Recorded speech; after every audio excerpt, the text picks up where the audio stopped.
Nasaktan naman siya sa ginawa ko. Dahilan para lalo magalit ito sa akin. Galit na galit ang kanyang mga mata. Ang kanyang ngipin ay nanggagalaiti. Kukuha na sana ako ng pangtaboy sa kanya. Nang bigla niya akong sinunggaban. Dahilan para matemba ako.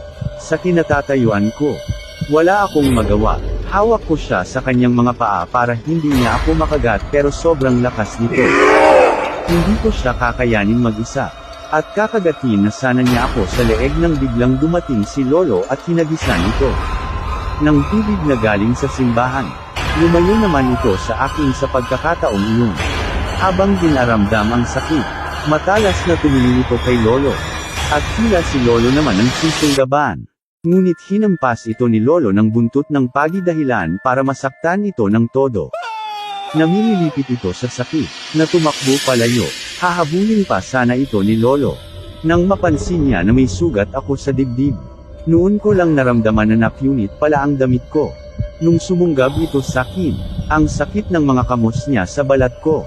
Inalalayan naman ako ni Lolo sa paglakad pa uwi. Nagtataka naman ang mga magulang ko pag uwi namin ni Lolo. Sinabi ko na inatake kami ng aswang. Agad naman akong ginamot ni Lolo.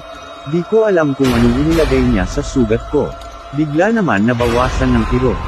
Ang mga sugat kong iyon. Mabuti na lang dumating si Lolo. Kundi di ko alam kung ano nang nangyari sa akin. Nakita daw kasi ako ni Lolo na umalis. Kaya sinundan niya ako. Kaya wag muna daw ako lalabas ng gabi. Dahil mainit sa akin ang mga aswang. Hindi daw niya ako masusubaybayan sa lahat ng mga lakad ko. Kinabukasan libing na ni Lola. Muli kong nakita ang magandang babae na nakita ko kagabi. Nang mailibing na si Lola, isa-isa nang nag-uuwian ng mga tao. Lumapit ito sa akin, at nagsabing mag-ingat daw ako sabay umalis. Napatulala naman ako sa sinabi niyang iyon.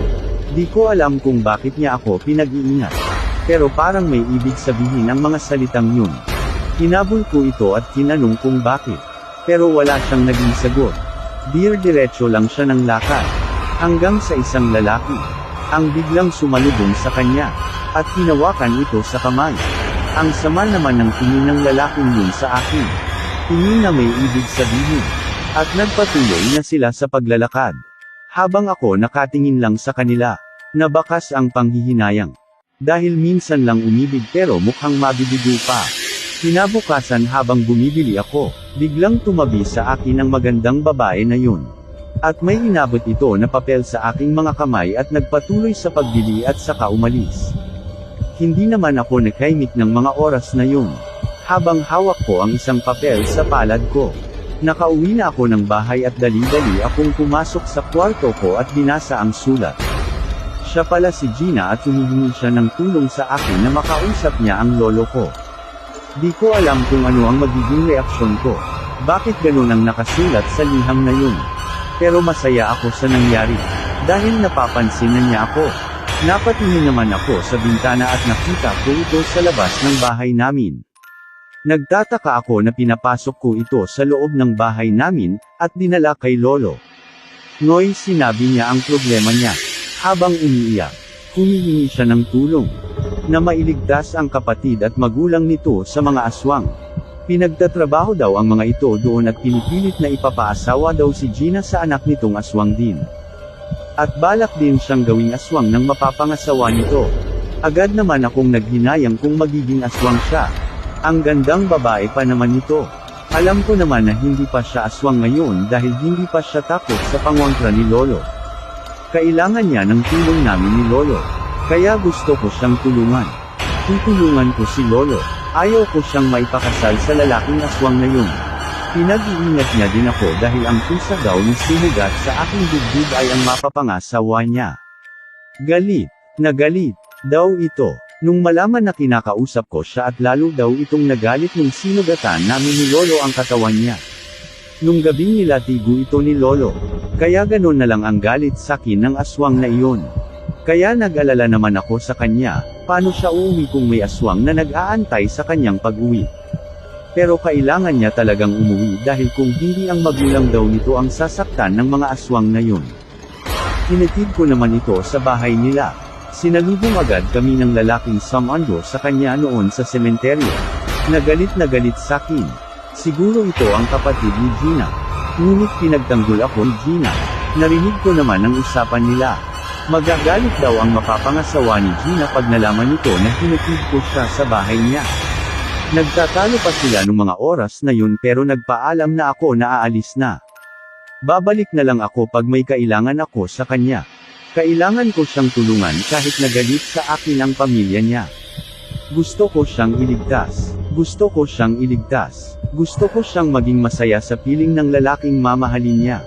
Hindi yung mapipilitan lang siya dahil takot sila. Kaya gusto kong gumawa ng paraan para matulungan sila ng pamilya niya kahit di ko alam kung papaano. Ang tanging pag-asa ko lang talaga ay si Lolo. Si Lolo kasi ang magaling na albularyo dito sa probinsya namin. Siya ang marunong sa lahat.